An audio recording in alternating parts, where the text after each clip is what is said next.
So I want to go on and acknowledge that Rasan, with his passion and his depth, is going to be a hard act to follow, but that we will endeavor to dig deeply into some of the day-to-day considerations that we see and how those play out in terms of policy. So I am Linda O'Connell. I am the convener of the League of Women Voters in Springfield. And I do have to observe with a tip of the hat to you, Rasan, that the systematic dismantling of gains and using law as a form of social control, when it's subtle, is still happening. You talked about full enfranchisement after the Voting Rights Act of 1965.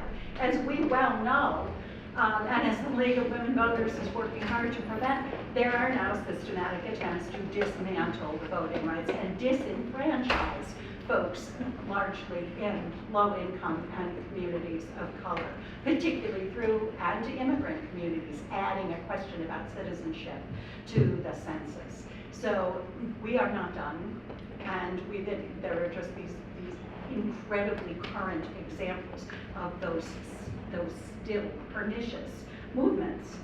So for the League, police accountability is one of the current focuses of our work in Springfield.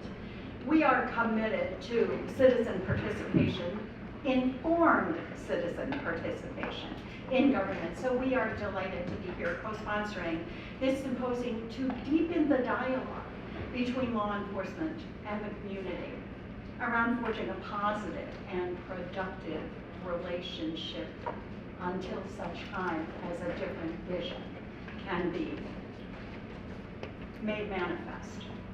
I would like to observe also that, yes, being secure in one's person and property is crucial to a decent quality of life, but so are freedom, fairness, equality, equity, due process. And the balancing of those priorities hurriedly makes policing complicated and makes policy making challenging. How do we now build trust and nurture legitimacy, not put in place structures that would beg to be dismantled in the future on both sides of the police community divide? Some of that I would like to heartily welcome today's panel of representatives from law enforcement, and I was going to say criminal justice, but I will say criminal legal communities, who will offer their wisdom from their personal perspectives and their personal experiences. At the end of the table, we have Gary Berte, Assistant Professor of Criminal Justice, Springfield College. Among Gary's many distinctions, he is a retired Springfield police officer, and he served as the Senior Academy Director of Police Academies for the Commonwealth of Massachusetts. Next, we have Metro Lieutenant Brian Beliveau from the Springfield Police Department. He is involved daily with the department's community policing initiatives in Springfield. Seated next to Brian is Ed Caisse, Hampden County Sheriff's Department. Ed works in high-profile reentry in the department, and he initiated and manages the Holyoke Safe Neighborhood Initiative in that community. And finally, District Attorney Dave Sullivan, District Attorney for the Northwestern District of Hampshire and Franklin counties, and the town of Athol, lest we forget. So, our format, we're going to ask each of the panelists to do a brief introduction of themselves and the work that they do, with special regard to police community relations. And then we will have a moderated discussion and follow with questions from the audience.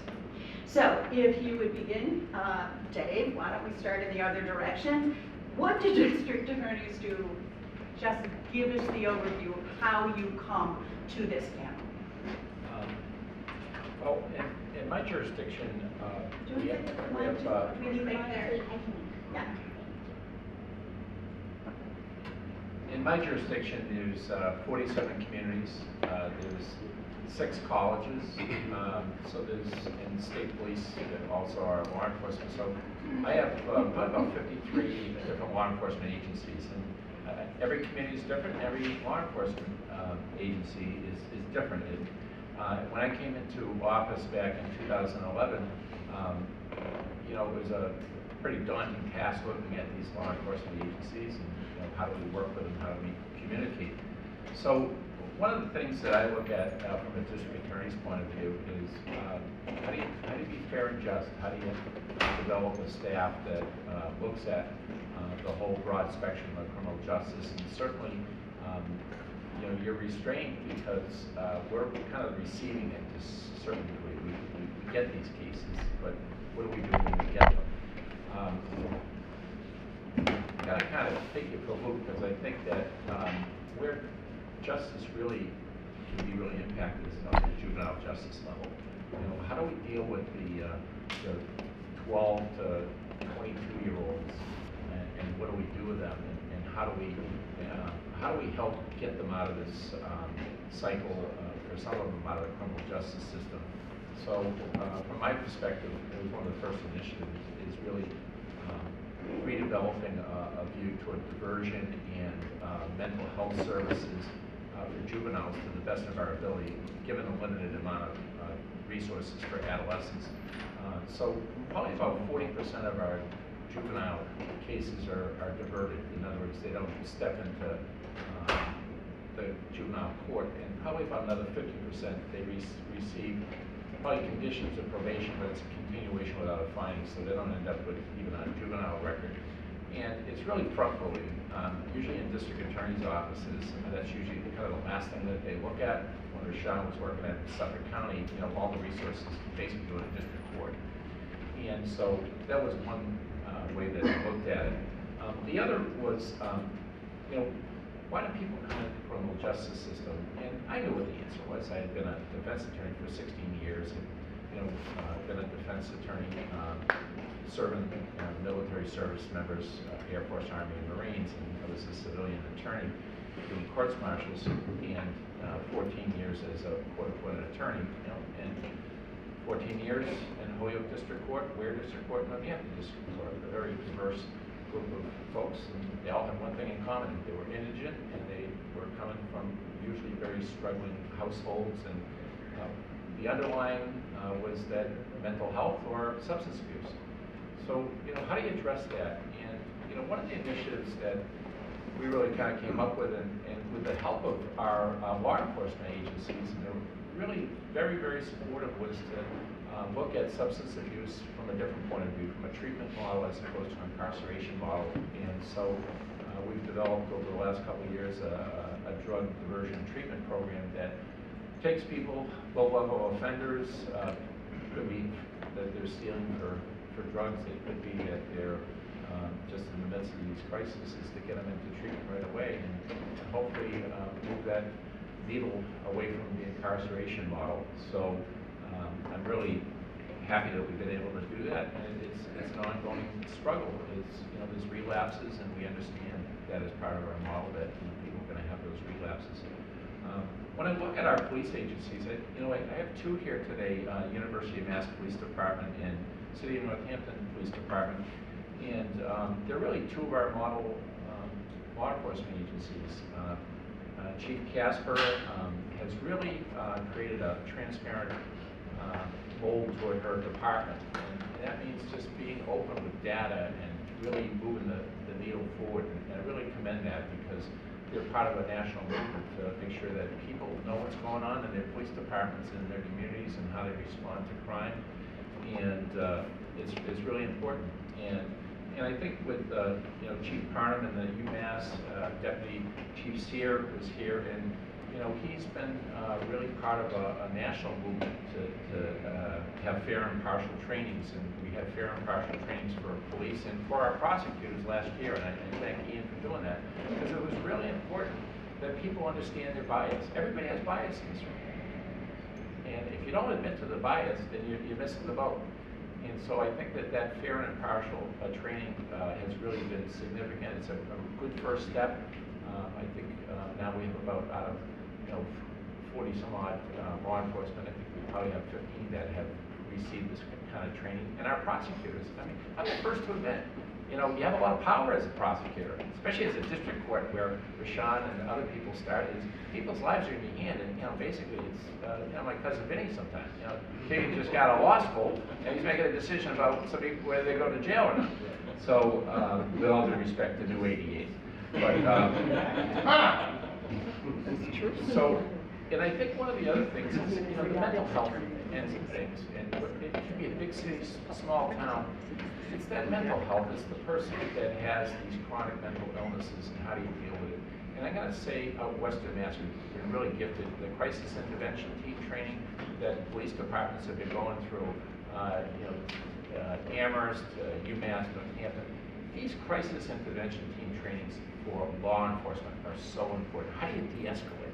I mean, we all know that's how we get into big trouble in law enforcement, is because the escalation as opposed to the de-escalation. So working on those really important, and understanding mental health. I was fortunate enough to have 14 years working on the mental health panel for the CPCS, you know, the court appointed. So I had a better understanding coming into the job. But I would say every substance abuse case, probably about 80% have co-occurring conditions with mental health. But it's being able to work with those folks that are in crisis. And it may only be for an hour, it may be for a day, it may be longer. But how do you deal with that so that you're not arresting? And lo and behold, the statistics say it's good for everybody. Less injuries to police officers and less injuries to the people they confront. So, you know, I think one of the questions, I don't want to go on too long, there's a lot to be learned. There's a lot, I think really, what I look at it from my DA point of view is I came in with a new lens, and I understood we had to change things. And we had to look at bail, we had to look at incarceration. You know, it was mentioned that Massachusetts has the second lowest incarceration rate in the country, and that's good, but how do we lower it even more? And in our jurisdiction, the latest statistics from the Department of Justice, they have these statistics, and I'd love to get them because we just don't have good data. The DAs have terrible data. It wasn't designed for that. But in Hampshire County, I think through really good local incarceration, and I mean local being the House of Corrections, Hampshire has always had an innovative sheriff and Sheriff Garvey, and now continues with Sheriff Kaling, really progressive stuff, fatherhood programs, education, always emphasizing the treatment ends of things. That we have the second lowest incarceration rate of any county in the country. So that means that when you look at all the counties in the country, that Hampshire is the second lowest. There's a lot of factors behind that, but I think it's also how judges and the community, how people view you know, the criminal justice system, and that we use incarceration as a very, very last resort. And there's still work to be done, but I'm proud of that. And then Franklin County has a higher rate, but again, different factors. And the Sheriff Donlin to the north, very, very progressive sheriff, really doing a lot of things with medically assisted treatment, with treatment for everybody at the facility, education, affiliated with Springfield Community College. So there's a lot of really innovative ideas. I'll disagree with one thing. Dave, I'm going to ask you to wrap it up. Yeah, I'll disagree with one thing with Rashawn. I think you have to look at best practices. And I look at best practices of DAs around the country, and law enforcement has to do the same. If we want to create good changes, let's find out what works and what doesn't work. So the gentleman there that raised that question, I really think it is important to look at those best practices and see how we can make changes. So I am going, before you start, I am going to ask our panelists to try to keep an opening statement fairly short to what you do, so we can actually engage in some questions that you can do some back and forth. Dave's the politician, DAs are elected. We understand You got to give me a time limit. It comes with all of 2 minutes. Forget the time limit. Go ahead. Good morning, my name is Ed Caisse. I work for the Hampden County Sheriff's Department. I've been there for 25 years. My primary role at the Sheriff's Department is actually high-risk reentry. So we do use a lot of data analysis.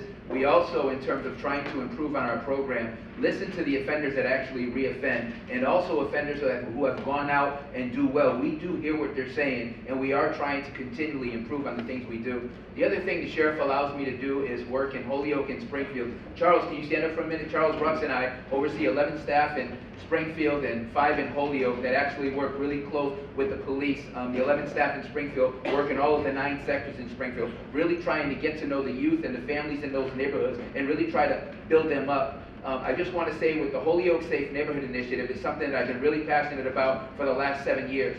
What drives my passion for the work is, with the high-risk offenders, I see a lot of commonality. 96% of these offenders are growing up in a household where their biological fathers are not there. Almost all of them grew up in the toughest neighborhoods of Holyoke and Springfield. Some from other cities, but just saying. So we use that information to try to help us go out to the community in terms of doing this work. I just want to say, one of the things I'm so thankful for, I was at a meeting yesterday and Paula had told me, the chief of juvenile court, how the juvenile interactions with law enforcement have gone down and down and down and down. So it's very exciting. But here, the graduation rate in 2011, and I'm not crediting just the Holyoke Safe Neighborhood, there's so many great agencies in the school department, everybody working together to really care about the community and look at what the issues are and try to resolve some of those issues. Graduation rate in 2011, 48%. It's currently 70%, 20% increase in 6.5 years. I'm not saying it's great, but I'm going to say we're going to continue to get that graduation rate and beat up the dropout rate. Wednesday night, talked to a kid who's on the list of the dropouts, and I got him connected to the Holyoke School Department staff to get him back into school. 11th grade, he dropped out. We're getting him back into school. That's the kind of work that we're doing. And just thank you. Glad to be here and looking to work more with more people from different agencies to really do this work and build our communities, end incarceration, but build communities that everybody can be positive, productive members in our community. So Brian, because you were involved in, Rashawn had made a reference to community policing. I would love to have you talk about community policing and what it looks like in Springfield as you have conceived, as the department has conceived and as you practice it. First off, it's kind of tough to follow Ed. So Brian Beliveau, I've been with the Springfield Police Department for 25 years. For the last 3.5 years, I've been involved in an initiative called C3 Policing in the city of Springfield. C3 Policing was put out in 4 of what we determined through data and social metrics with regards to attendance to school, poverty levels, or rather I should say income levels, where we were going to focus. And then we were using those as pilot programs to kind of develop, and we'll use the term best practices in the city to try to inform not only ourselves but the community on how we are going to police the city of Springfield. So C3 policing varies from community policing, and that community policing is more about an engagement piece, or rather the tone of a conversation. Community policing is typically what we see as the beat officer who goes and makes sure that he stops into the bread shop and says hello and is friendly with everybody. You know, in the old days of officer friendly was kind of what we see C3 or community policing as being. But it's more of a transactional model. It's basically quid pro quo. I need something, I'll have something done because I'm friendly with this officer. Services will be provided, and then we'll go back to business of having these harmonious relationships, obviously in a perfect world. C3 policing varies in that those interactions still occur, but it's used to gather information within the communities, from the communities, to determine what their problems are and try to create a transformational relationship. Our goal is to change the environment with which people live, to reduce levels of criminality, to minimize active and passive support systems that exist for, in our particular instance, we might have neighborhoods that are affected by gangs. So we're trying to get people to be more informed, to kind of help themselves. The approach is to create a more holistic experience for those involved, for it not to be police-driven, that we are simply part of the community, because we see ourselves as part of the community. We want to sit at the table and be part of the conversation, but not be the conversation. You know, it's a unique shift in our paradigm in that, you know, frequently I have conversations with my superiors where the conversation is, well, we don't do that. Well, we do now, because if we don't facilitate that conversation, then who will? Because in the end, ultimately, this is about whether or not we develop communication relationships, not only for police, government, NGOs, public-private organizations, but also the community themselves, to let them know that they're a valid part of the conversation. I just will say, you know, we could talk about this for months. I will say that when I started 3.5 years ago, I work in an area that is predominantly Latino. And so we went in there to provide initially the best possible police services that we could, because that's what we do. That's what we've been doing for the last 20 plus years in my career, and then, you know, for however long we've been doing it in the city of Springfield. I inadvertently came across occasions where I was not sensitive to the demographic, and it was not anything malicious on my part. It's just that I didn't know. It was something as simple as putting out flyers for a community walk and not really being cognizant of the fact that, hey, I needed to do these in Spanish as well.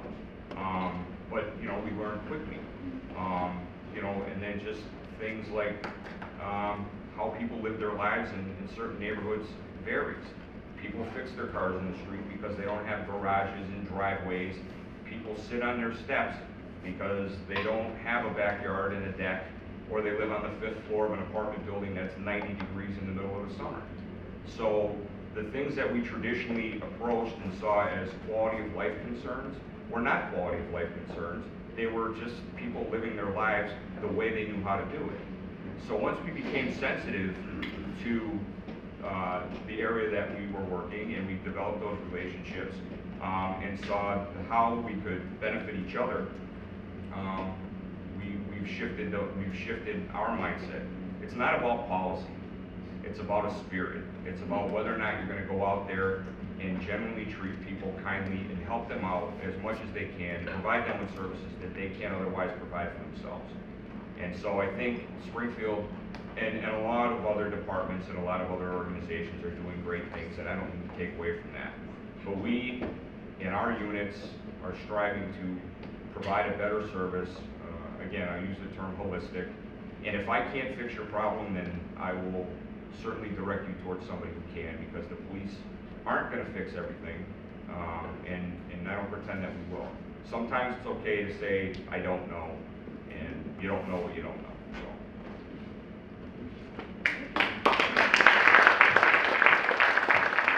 Barry, you now see the whole warp and woof of what we're talking about as a professor of criminal justice, making a study of this.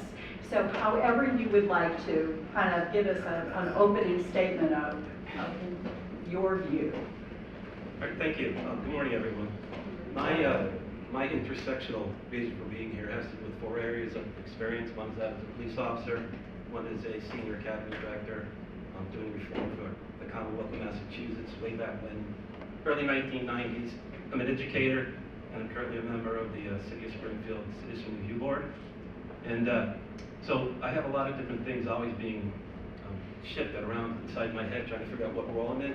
Today I'm just a member of the community and a citizen, and a little bit nervous because there's some things I want to say that are going to provoke my colleagues, and it's not because I want to, be in charge, but the whole concept as an educator of community policing, I really can't identify with, because all policing is community policing. So when we allow for the concept of community policing, it just says that we're doing something wrong. If we're not doing community policing, then what are we doing? So the question I have is, how do we educate and train police officers and young people? At my college, I'm going to get fired. About 1/3 of our students that come into our program are students of color, and they're first generation, and I'm excited to have them. Not too long ago, I had a young man come into my office and close the door, which doesn't happen very often, so I said either the police are after him, or somebody's pregnant. It's one of those deals where you wanted to talk to somebody as a father. In reality, he was crying because he had to leave the college. And he was deeply saddened, and he said he loved being there. My concern was, well, what did you do? He goes, I didn't do anything. I can't afford to come back.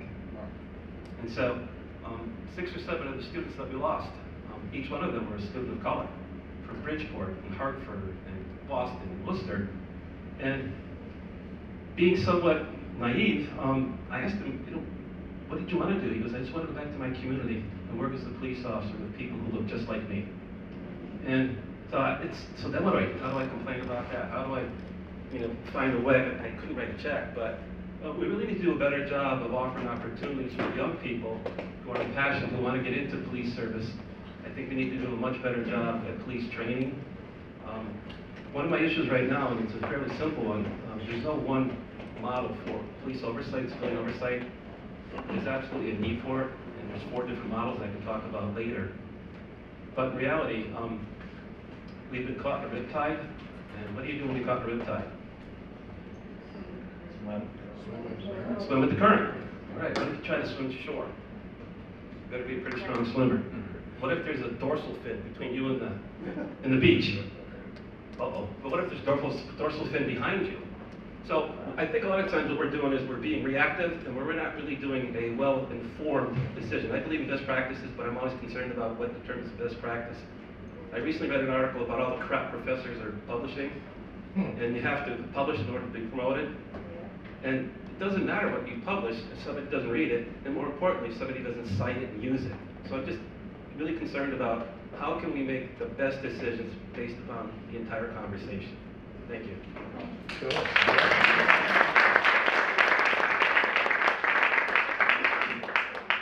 I will have some questions for the panel individually, but I would like to take a step back question and ask you really to contemplate, each of you, and then we can hear from whoever is willing to engage this question, and I hope you all will. And that is, in your experience, day to day, how does the law enforcement community and the legal justice community view the communities of color with which it interacts and which it polices? And how do you perceive that those communities view law enforcement and criminal justice community? So who's brave enough to talk about what that looks like in your perception on either side?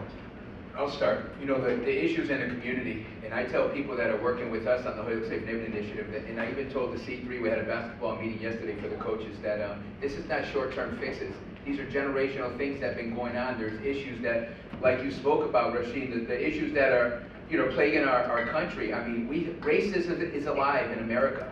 We can't deny it. Not only racism, so many other, poverty is real, and it's an issue. And we have to, and what I think Hampden County, law enforcement in Hampden County, I think has done a great job trying to include resource agencies, faith communities, and the community in general, and trying to get everybody together. That's what the C3 policing is all about. That's what all these community initiatives, certainly that's what the Holyoke Safe Neighborhood Initiative is about. I mean, we have to be able to identify. For me, I told you 96% of the guys that I work with inside the jail, 96% of them grew up without their biological father. 50% of their fathers were incarcerated. Norm in their neighborhood is dysfunction. It's craziness. It's gang members, drug dealers. It's just a normal life.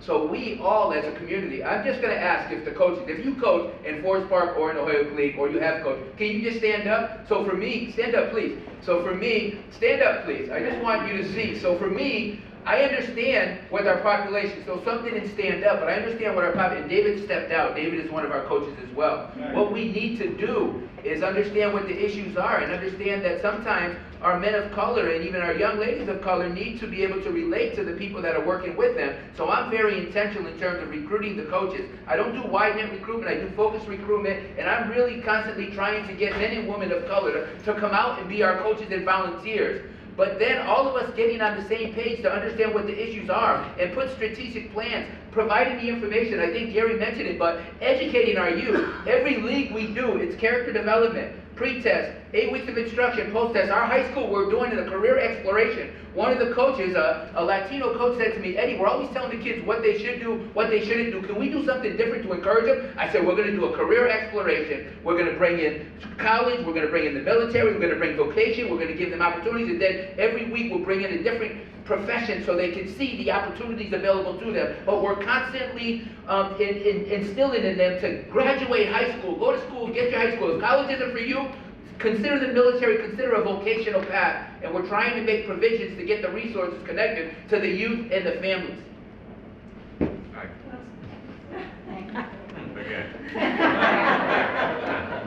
Thanks for stepping up. No, he's awesome though.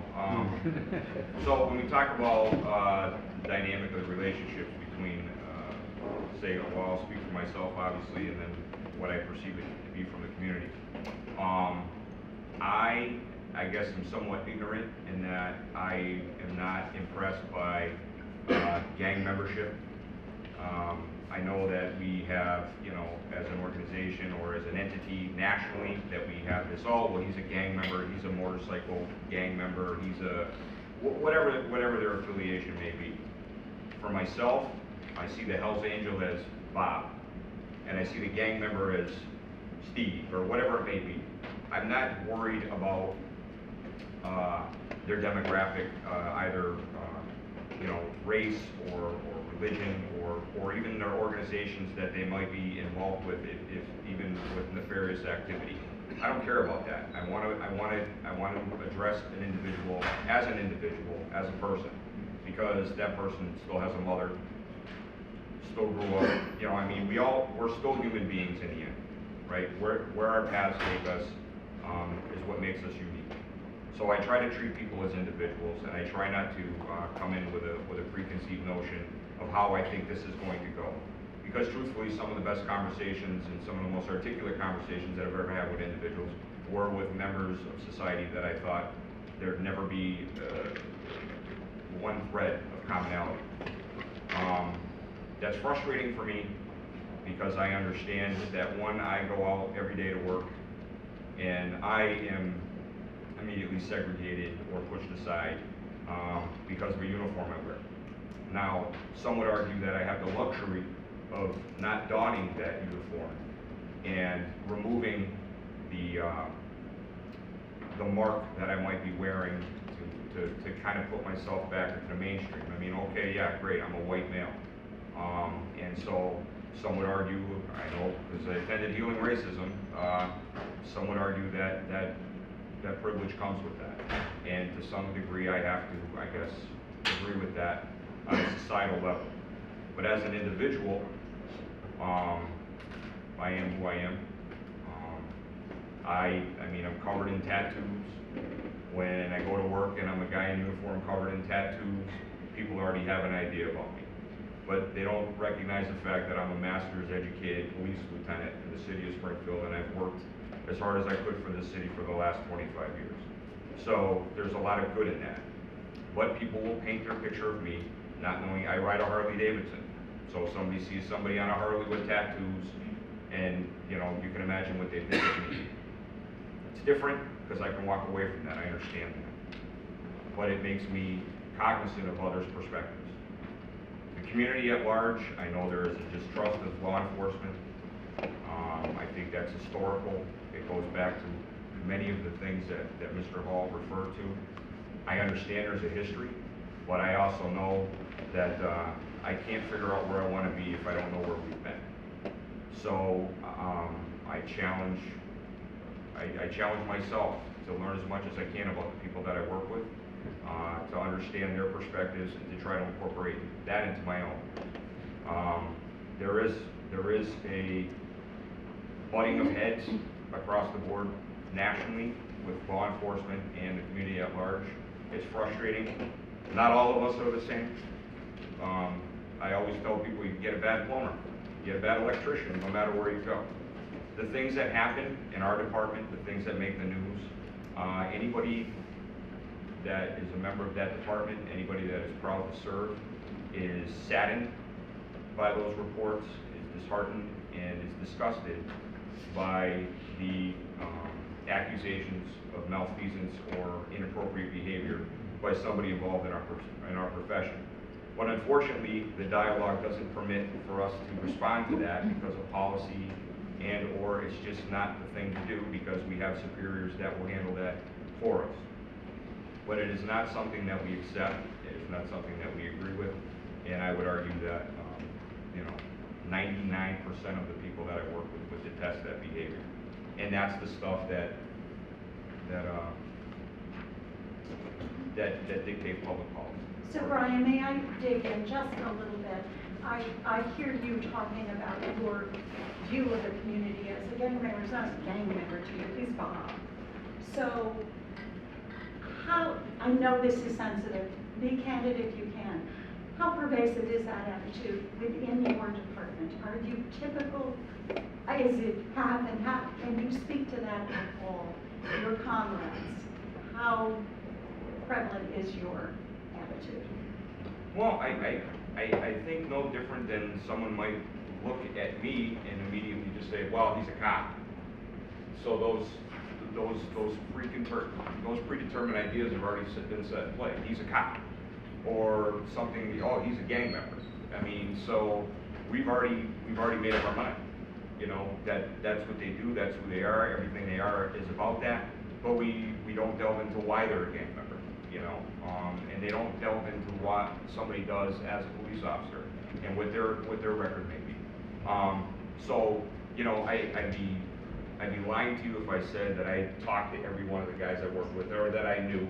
But I think that people are cautious of members in gangs. I mean, unfortunately, in the city of Springfield, we have shootings daily. You know, there's a lot of violence that is occurring in the city of Springfield. And certainly from the perspective of trying to be safe, not only for yourself, but for those that you work with and for those in the community, that level of fear needs to be respected. But I think that a deeper dive into that would make you realize that there's a lot more to it. Too many layers in that onion. So Gary, actually, I would love to turn to you, if you don't mind, to ask you, since we're getting into the cultural pieces of this, training. This is so complex, what the expectations now for the law enforcement community. Are people prepared? I don't know. Thank you. What I want to talk about, now try to address that as best I can, is what I've seen as a sort of overseer of the City of Springfield Police Department. I think in terms of, maybe it's a legal concept, a legal doctrine, but it's concept of foreseeability. And I sometimes see cases where I'm saying, are you kidding me? So you did this, this, and this, and you expected something else to happen? And it's not about violence, it's usually about the way people have been treated as far as respect and dignity. And most of the complaints that come in do have to do with miscommunication, and it's like our officers and the public as well need to be trained as to how to interact better with each other. It's not all on the police and it's not all on the citizen, but always when it does come to a point, I don't know, it's like pissing on my fire hydrant kind of thing.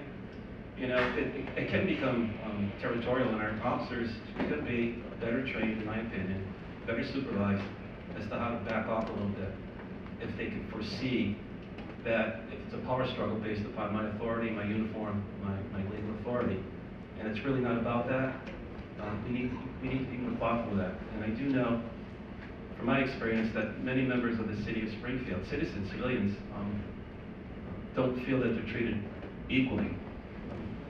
And I don't know that to be the entire culture, but it's true, and it only takes one. And I've often said at the end of a review, it's like, can you think of what maybe could you have done it a little bit differently? You know, could you have picked the person up off the ground? Could you have done this or done that? And I don't know. There's a lot to it. So it's really about all of us working together. I know that's pretty altruistic, but you do have to do a better job of training officers and citizens to communicate better when they're interacting. Dave, I would love to ask you, since as you said, you see it you see it after it has happened. You are in court with defendants and with those who have made arrests and referred them to you. How do you view that piece of how the community and officers view each other? Well, you know, again, we have a lot of jurisdictions, and some have been really engaged in communities for years. And so, you know, I look at Northampton, for example. we've had just two good chiefs that have really engaged the community and really taken on tough conversations. And that's important because obviously when folks come into court as witnesses, victims, and as defendants, they're going to come in with their preconceived notions of how they've been treated, not even preconceived, actual experiences. And so, it's important. And I think going back to the conversation, you got to be open. You got to admit that, maybe we didn't deal with it the right way. And I think that's where training and supervision comes in, is to look at an incident and kind of have some reflection. And it's hard in the busy world of criminal justice where you're making a lot of arrests, but I think it's that reflection looking back. And the same way with my prosecutors. I mean, how they treat people. I mean, that's the number one thing. The number one value in my organization is respect. And it's a two-way street. And that, respect for defense bar, defendants, and everybody else in the system. So I think that you just have to look at yourself and you have to say, how can we do it better? Thank you. So in the interest of time, I was just advised that we really would like to be able to get to questions and dialogue with the room. So we are opening the floor. I have a few questions left. I'm sure you do. So can we take some questions for the panel from the floor?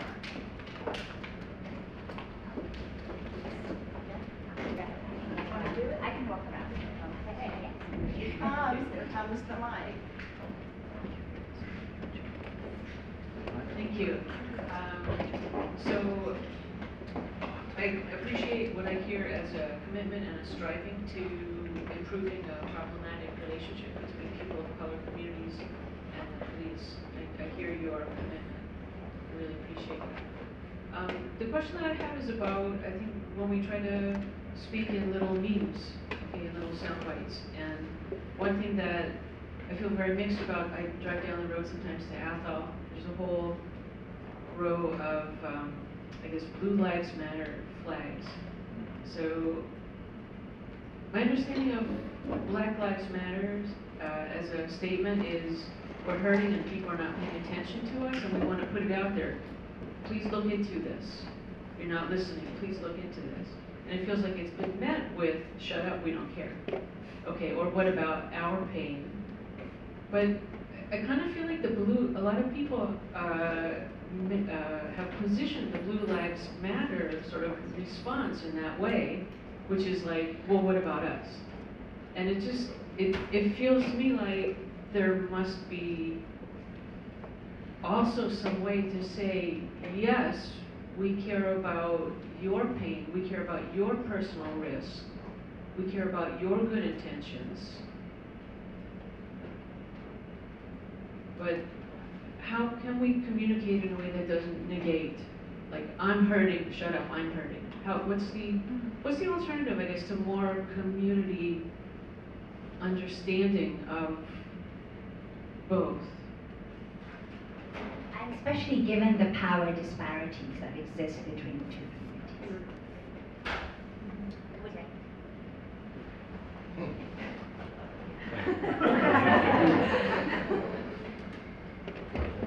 So I'll be honest in suggesting that I don't truly know what Blue Lives Matter actually represents. If there's a mantra for it, I get that it's pushback. I get that it's, it seems like all or nothing. You have your opinion, I'll have mine. But no matter what, there needs to exist a balance. And I think that's what you're talking about. How do we promote healthy relationships for both sides so that we meet in the middle and so that we understand that it's not okay for police officers to lose their lives in the line of duty. And it's not okay for people in communities to be treated disparately. I think it's a respect piece across the board, and I something like that to me is knee-jerk, and it's just pushback. I certainly do not want to ever have to get a phone call, as we've done already, where somebody was killed for simply trying to do their job or because of the uniform they wore. Again, that's something that we chose to do. We can take that uniform off and not be police officers anymore if it becomes too much.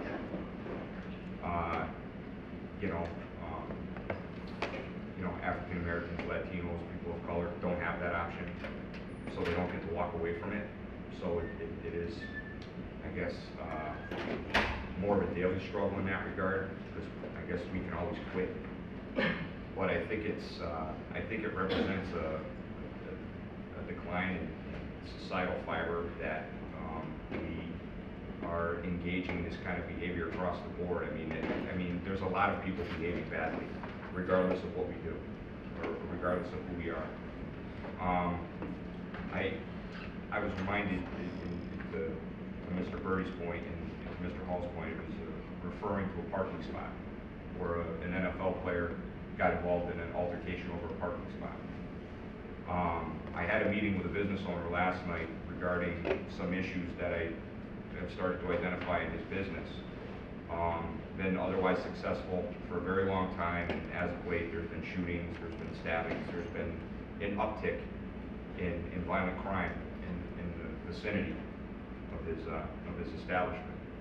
And so when I went and talked to him about parking cars in the fire lane, he was kind of taken back by that. But I tried to point out to him that parking cars in a fire lane is something that somebody at some point would feel they needed to address. And when they needed to address it, it would invoke a conversation, and it would invoke probably provocation, and it would become something that it shouldn't have become, either because people don't know how to talk to one another, or you get to a point where the communication has gone too far and there's no going back, there's no backing down. So we get to these, these situations where, like Gary was saying, where somebody might end up getting arrested over a parking spot. So what do we do to mitigate those little things, those little levels of respect, or it's little things that are really exploding. Blue Lives Matter, like I said, don't know what it's supposed to mean, other than people are upset that police officers are dying at record amounts. I have an issue with that. Obviously, this is what I do, but it's part of a much bigger dialogue. And then we get to the point where people get to express their views. That's how they feel, that's how they feel. And whether we subscribe to them or not, I guess we just gotta let people speak their mind. Another question, and you may certainly address a question to a specific panelist. Anyone? I've got back here and there and there. Go ahead, Esther. Hi, my name is Mary O'Connor. I've got lots of stuff swirling around. The conversation has been very provocative, so I'll try to zero in. So as I listen, first of all, to the keynote, and then to the panel, I'm hearing like different ways to be able to address. So, Brian, there's certain words that stick to me, and so one is you have to have the right spirit, and the kind of individual practitioner aspect of transformation, and even using the word transformation in terms of the C3 program. And then the institutional, the importance of the historical context, and the importance of breaking down the systems that continue to oppress. So I don't see one as being better or more necessary than the other. I think that there's this perhaps a parallel movement of both. And I'm also hearing the importance of the intellectual understanding of change, as well as the opening of the heart. So I'm wondering, in terms of perhaps through the training, or perhaps through the day-to-day stuff, is how, and I don't, I guess I want to hit just the individual question of how have your hearts been open to, and what perhaps caused that opening to happen, to be able to to resonate with the pain of the oppression, and how it can be so blatant and so obvious within the criminal law enforcement field. Because listening to everybody, it's remarkable, and so I'll leave it there. I'll cue that one up. So, I think, all right, so about 3.5 years ago, we go into our area and we determine, okay, what is it that we're looking at that's a problem? So one of the key aspects of C3 policing is that local factors are primary. So every individual is going to have a different aspect of what it is that might constitute the quality of life concerns or criminality in an area, or what's broken, let's say. So from the law enforcement lens, we go in and we say, okay, what do we do? What's the cop stuff that we're going to address here, right? And so in my area, it was prostitution. Historically, it's been the place to go in the city of Springfield for prostitution. So 20 years of experience prior to that. This is prostitution. It's street level. There's somebody on the corner. They get picked up. I mean, and you break it down to its basic component, and you say, well, okay, I can't have prostitutes on the corners anymore. So then, because that brings people into the neighborhood that subsequently affect the lives of those who live there. And we have somebody who I consider to be a friend now through this initiative, having to say, hey, somebody's approaching my daughter, right, looking for this activity. And so people don't need to be subjected to that. So as we learn more and we go through, we start to realize, okay, we're not really looking at a prostitution problem, because one, it's not an appropriate term. Sex worker is not an appropriate term. There's a million inappropriate terms, or terms that have changed with the times. So we start to look at it through education on our own behalf, that these are commercially sexually exploited people. So it was the sex worker task force, and then it was a commercially and sexually exploited women task force. And then, but as we progress, we go, whoa, we got it wrong here, because it's men and women who are being subjected to this. So we create the commercially sexually exploited persons task force. I hate the term task force because it's a response to an emerging condition. It's not a long-term sustainable strategy. It's meant to, so task force is really not the right word, because we have these meetings every month. We have for the last few years, and it was all with our providers. And this is about sustainable outcomes. This is just how I want people to operate in their 40 hours a week, so that it's not dependent on, and this is what I spoke to you about, throw out whatever policing model you want. It goes away eventually because of money, or it runs out of favor. But if you start from the beginning with the concept of sustainability as being part of your model, and you realize that, listen, all I have to do is put 2 hours a week into this particular piece, and I can keep it going forever. And I can go back to my boss and say, hey, it doesn't cost you a dime to do this because I'm already here. And to that point, I go about 8-10 hours a week that I give for free. Don't tell the other bosses and like that. But I'm dedicated to this, so that's my sustainability goal. So we go to Worcester. I meet with them out there. I meet with the Worcester Police Department. We talk to their vice unit to see what they're doing. I go to Rhode Island. I meet with a department in Providence. I meet with Providence, Rhode Island, to see what they're doing. And I come back and I'm the commander of this unit, and I'm like, I'm gonna find a better way to arrest the prostitutes, right? That's what I'm gonna do. We're gonna do cop stuff. We're gonna put quantity over quality, right? And again, it's not that I was being malicious about this approach. It's just what I knew. It was what I was assimilated to through the culture. So we go to this meeting in Worcester County. I meet with the PD. I come back, I go to Worcester County Courthouse, and we have a meeting with a group of survivors at the courthouse.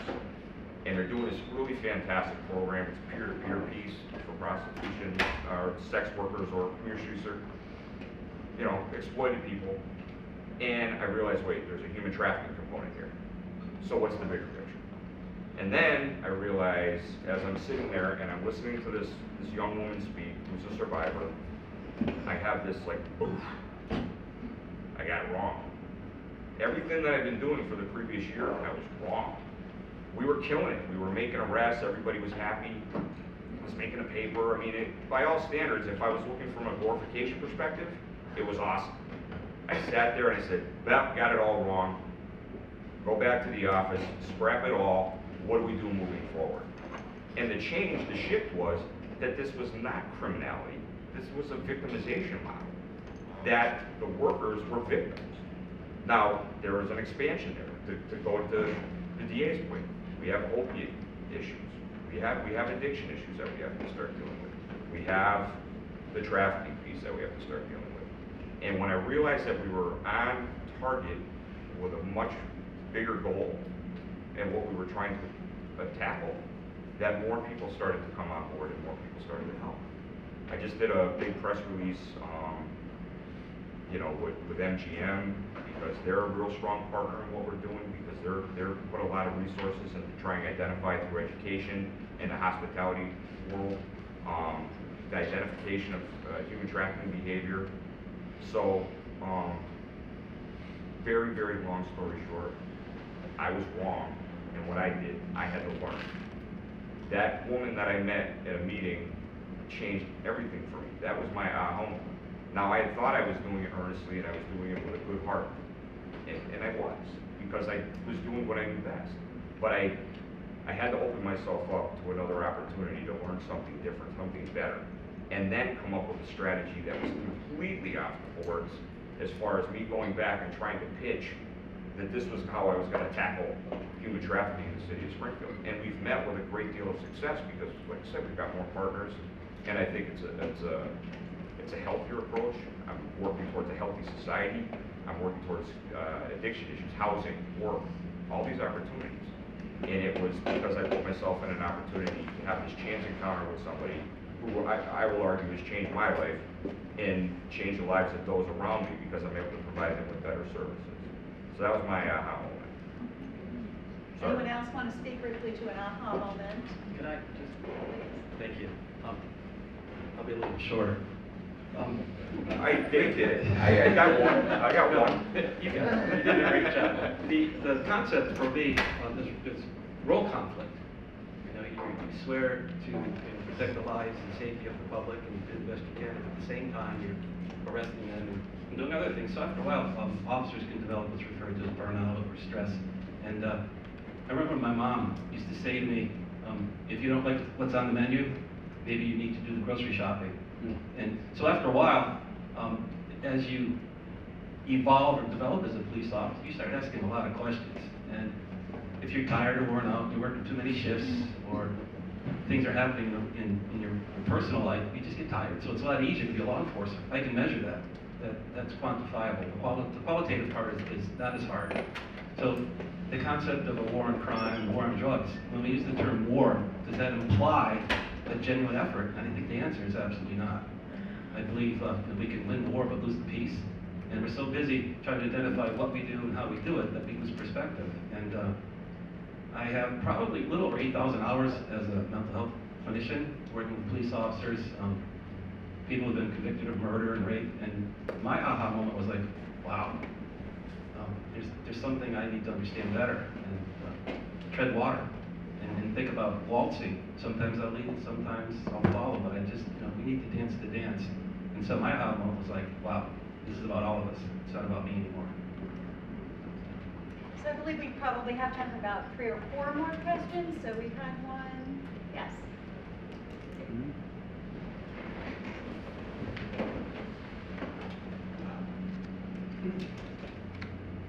Hello. Awesome. My name is Israel Rivera. I am a resident of Holyoke since I was probably about 3. I graduated from Holyoke Community College in 2015. I just recently graduated from UMass. I'm also an expelling and certified in Massachusetts State Prison, and I was also on Eddie Caisse's high-risk offender caseload at one time. So my questions are more or less in regard to around the community policing concept for me. One is, what is community policing, or just the police and the communities that they're trying to police? What are they doing to repair relationships with communities affected by the raids and the arrests that are being done in their community? So the reason why I'm saying that is because on High Street, the guy that raided me and punched me and kicked me in the face while I was handcuffed, he just walks down the street and smiles at me and says hi to me every day. and I just have no choice but to nod my head and keep walking. So to me, at the end of the day, it's uncomfortable for me to sit in a room with a whole bunch of law enforcement when I know that this guy can literally walk the streets like that, and he charged me with assault and battery of assault and battery on a police officer, which now holds me back from applying to law school and all these other places. Not holds me back, but makes it a way harder struggle. Just graduated from UMass with a 3.5. Got denied 2 different jobs that I got recruited for at the high school, Holyoke High School. They denied me after they recruited me and I quit my jobs. So at the end of the day, there's more to community policing than just saying that we're just going to do community policing. That's one part, right? And then another thing is there room for communities of colors to police themselves with their own community members? So the reason why I say that is because I grew up in flats. I sold drugs in flats. I used to run and wreak havoc in the flats. Now, I am an advocate of the flats, and I try to lead by example and promote as best as I can the best practices that the community wants us to promote. It's not easy and it's difficult. They call me a fake sometimes, and they say that I sell out even though I dog check them in that moment, because that's not what I'm about. But it's difficult for a person like me to navigate through both realms. I respect the person behind the badge. The badge is something that it's hard for people in my community to be able to come in and sit down and have a conversation with. Because we know for a fact that it's not going to be a conversation where they're not taking every word and putting it down in their mind to come back and recite you or come and get you with it possible.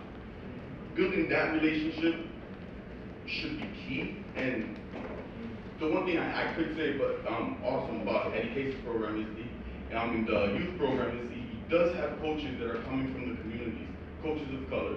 Do they all understand the community they're serving? Possibly not, but he can only do so much with what he has for volunteers. I gotta give that credit to the most extent with that.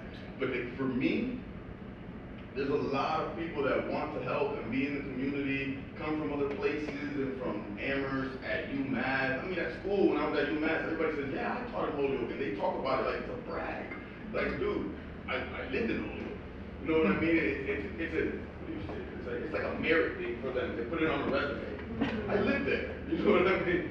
But at the end of the day, so it's having people in the community police their own communities. I've organized, I want to say, 6 to 8 events, different events, for over the past 3 years in the Flats community. Not once have I had a cop. I don't need a cop. I don't need, for my basketball tournaments, I don't need it. We don't get into fights. There's no arguments. There's disagreements. It's basketball. But at the end of the day, the people can learn to more or less solve their own issues. In the Flats, we do that all the time. If the people have the chance to solve their own issues, a lot more, less people would go to jail. That's just my thing, right? And then the last one is there room for ex-felons to police their own community? And what I mean by that is not that we actually become cops. It's that we get to organize ourselves and create movements like the Holyoke Safe Neighborhood Initiative or C3 Policing. But there are a couple other people out there that are doing it now, like the Vanguard movement, I would say. But there's backlash because they're a group of people that have history. And it's hard to be trusted when there's this side, and everybody's trying to fight to see or pretty much promote which ideology is the right ideology. So I guess those are my questions. So we have 3 big questions, thank you, on the table. And I suspect they will be addressed throughout the day also, but go ahead, jump in quickly if you we'd like. Brian, I know Brian's going to answer this greatly easy, but I just wanted to say a couple things. So I think the community is never going to change until we can all, Gary kind of alluded to it, when we can all work together because we're all part of the community. So Brian talked about it. There's prejudices that go both ways. We have to set aside prejudices, and we have to set aside our own personal opinions sometimes for the greater cause. We have to look at what the issues are and really have in our mind to be a team to resolve those issues. And I have a passion to get the community involved, just like you. And you know I do, Izzy, so that's the work that we do. And this is part of the C3 concept. I mean, the work that we do with the Holyoke Safe Neighborhood Initiative is really those 8 building blocks of the C3. And for me, and you can ask the Holyoke Police Department, I didn't want them doing the police, even though it's so important to have the community to be safe, it's so important. We gotta dismantle the negative things that are happening, and people aren't gonna come out or get involved if they don't feel safe. But I didn't want the police. I wanted to walk and talk to the gang members. The first year, I didn't want the police at all, really. I just wanted to encourage the gang members and drug dealers, let us work with you to try to have a better life. Let us work as a community to try to create opportunities where everybody can thrive and be viable and be successful.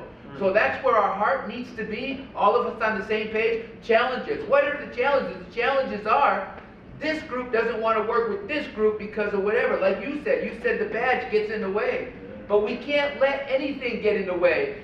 First, we're people, you know, and we're different. I love diversity, you know. I love the fact that in Springfield and in Holyoke we have a diverse group of people, not just in race, but in backgrounds in terms of where people came from. So Izzy was one of our coaches, and I love having Izzy because what he brings to the table in terms of what he's experienced. But I just think if it's ever going to be, but I just want to share this. In 2008, right, Macedonia Church was burned down in Springfield by a group of white kids. You know, this breaks our heart. So easily, the community could just say, you know, those white people are bad, they burned down, they're racist, and there could be a lot of issues. You know what happened, which I'm really proud, and I'm even part of it, and I'm so excited about it, is the whites, the blacks, the Hispanic churches came together and started a coalition called Awake New England. We stood behind Pastor Brian Robinson. We've done 3 great things as a group. In 2013, 15, and 17, we serviced over 20,000 people with the Convoy of Hope. We work together, and we're continuing to work together. But yeah, there's challenges.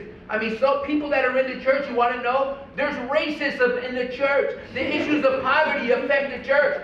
Only we can change that. We, the people, can change it if we unite, look at what the issues are, and let's work as a team.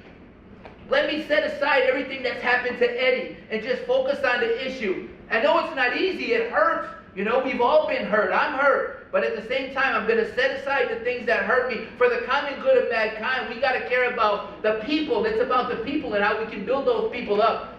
So I know we can do it, Izzy. I'm feeling really encouraged that the future is going to be bright because more and more of us are going to see that if we just come together and set aside our own political aspirations and personal goals, and look at politics divides people, Democrats and Republicans, and geez, Trump gets in and now our whole country again is experiencing this stuff. It's all craziness, but you know what? Let's look at what the issue is. Let's come and bring some commonality to the solution. All of us at the table caring for each other and the cause of the people, and that's what it's all about for me. I'm not saying this in a prideful way. I volunteer 20, 25 hours a week. I know you volunteer too, but I do it because I believe that the investment we're making into the youth and the families, I believe we can turn this thing around. I got a woman who never worked, and this is the grassroots stuff that we're doing. A woman who had never ever worked a job, didn't have no education. I watched her get her CNA. She became a CNA. I watched her continue her education like you, Izzy. She got her degree. Right now, she just got her medical assistance degree. So we've seen some women that have never ever worked, always were on the system, but now they want more, and it's good for their self-esteem. It's building them up, grassroots. But the only way it's going to get done when all of us can work together. But if I can't work with you because the badge gets in the way, then we can't be as effective as we can be. So I'm encouraged. I'm hopeful. So, do you have it in your heart to get to know me based on an interaction with another officer?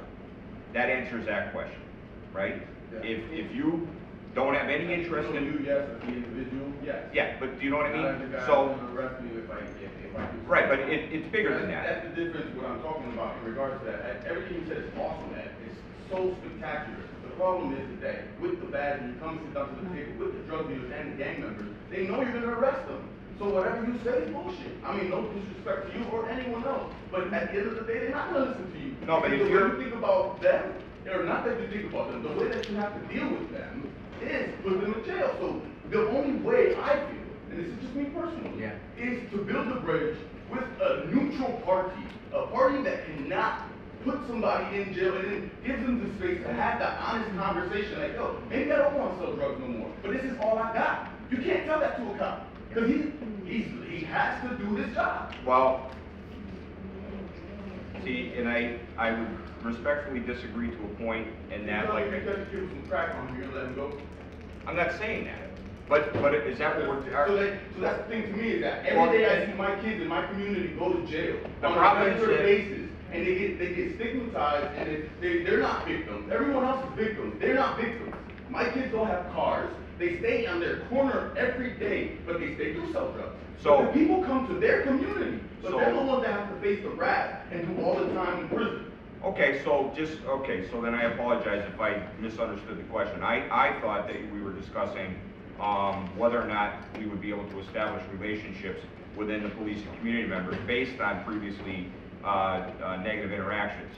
So I would say that if you were unable to develop future relationships with law enforcement based on a previous experience, then that I would say is problematic, because at some level, for myself and for community members, you have to display a certain level of humility to say that, hey, we need to move on from this. So, secondly, I applaud your efforts. I think it's fantastic that you did what you did. And as far as neighborhoods policing themselves, yeah, and I'm assuming you mean community members kind of taking care of. Well, I mean, obviously somebody shooting somebody else. Well, but like when there are certain things that occur that are clearly violations of mass general law, and they need to be dealt with accordingly. This is not talking about reducing discretion amongst police officers to say, well, because it's a particular demographic. Somebody said to me years ago, hey, you've got to be conscious of how you police these neighborhoods based on demographics. And so I thought, what do you mean by that? Like, I'm going to let things go because the neighborhood says it's okay to sell drugs in the neighborhood? No, what it was being cognizant of culture and how people do business in their neighborhoods, and learning about how communities handle things. And again, the car in the street, working on a car in the street, or where people hang out, that's because it's just how the neighborhood is set up. So being cognizant of that and not over-enforcing an area that doesn't need to be over-enforced, well, that's one thing that we can do to be responsive to a community. As far as allowing illegal activity the selling of Class B narcotics, I don't want to let that one go based on who's selling, because, well, that's just not reasonable across the board. Now, the other thing with communities policing themselves, if you want to work in your community and I want to build capacity in a neighborhood. I can't be everywhere, right? So I rely on the community members to police themselves. And this is something that we go to great strides to do. But that's building efficacy and capacity within a community to be able to identify with the things that they don't want to see for a healthy community, and informing the people who can do the job, who can handle those dynamic operations, I don't expect somebody to go out and arrest a guy with a gun. But if you call me and say there's a guy with a gun and he's threatening people, come get him, we're going to go do that. So we certainly have a role in that. Communities can absolutely police themselves if you gain the trust of the community. And that's what it comes down to. People in their communities, community leaders, if they gather that trust, they garner that trust within their community, they're legitimate within their communities, and people see them as kind of an ombudsman, a representative for them to government agencies, well, that's what you need to do. You need to build that capacity within the community. But the leaders are already, they have that capacity, right, which makes them a community leader. Right. So they already have that legitimacy. Right. So and that's what C3 policing is about, is receiving phone calls, getting input from the community to police your problems, not what I think is a problem. That was one of the biggest problems. Years ago, we had a thing called problem-oriented policing, which was the cops were going to come in, we were going to decide what all your problems were, we were going to solve them, and you were going to be happy because we did it. Well, there was a significant disconnect because we weren't addressing the problems that were actually occurring in the communities. Because the things that we saw as quality of life problems were not what the community saw as quality of life problems. So we were spinning our wheels. So it was a faulty process. So we now, when we say we want the community to set the mandate, we want to know what you think the problem is in your neighborhood and how can we help you. Plain and simple. And if we can't garner that relationship, then we're going to continue to be adversarial. But like I said, I applaud your efforts. I appreciate your passion for it, and I appreciate you wanting to make it a better community. But there are tools out there. There are those amongst us who are willing to help and who are willing to listen and can look at a varying perspective. So I think we have time for one more question. Did I see one over here? Are we done? Oh, I did. There she is.